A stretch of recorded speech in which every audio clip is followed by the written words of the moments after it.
in China, there's going to be a virus. What I saw is like a flu, and I saw a lot of them in the atmosphere. This month, be careful about issue with sinusitis or nose, like flu, cold. It will be like the COVID-19. Listen to me. It will be in the news. You hear it. So wherever you go, any gathering, protect yourself. If you are not too sure, make sure you protect yourself, especially huge gatherings, like malls, airports, like that, huge gatherings. Please kindly protect, because I see something is in the air like that, and it is like a flu, a cold, that kind of thing. What is this? But this is not just a normal flu, but this one is a bit strange. I see people vomiting, and it's like they will vomit, and there's blood. There will be, a whole lot of attacks, and at times it will affect their heart.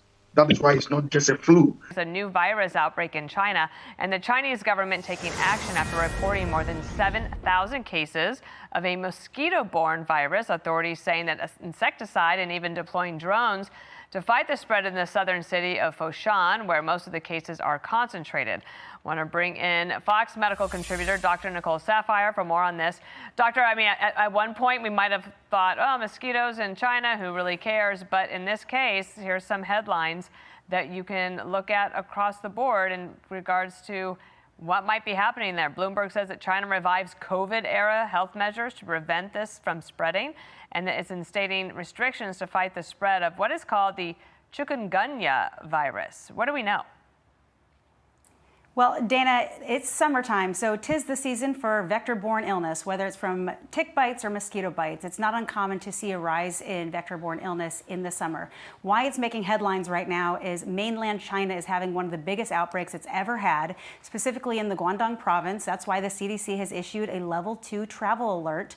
And what it is the chikungunya virus is really concentrated in this area. Now, mainland China has had a lot of flooding, it's had a lot of rain, and that stagnant water and the warm weather is where you see breeding grounds for mosquitoes. So the Chinese officials, from what they are telling us, they are taking drastic measures to decrease the mosquito populations using pesticides. They're also using drone technology to identify standing areas of water.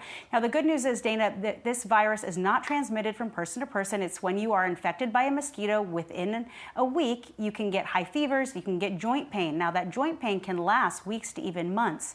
Now, this virus, it's not a new virus, not a novel virus like coronavirus. In fact, it's been around since at least the 1950s. And it's not just in mainland China. It's in Bolivia, Indian Ocean, island nations. You see it in Central America, South America. In the United States, we have actually had several hundred cases. But the difference is, in the cases here in the United States, they were all travel related, meaning someone who has traveled has gotten bit by a mosquito, and then they've come back to the United States and they have been infected.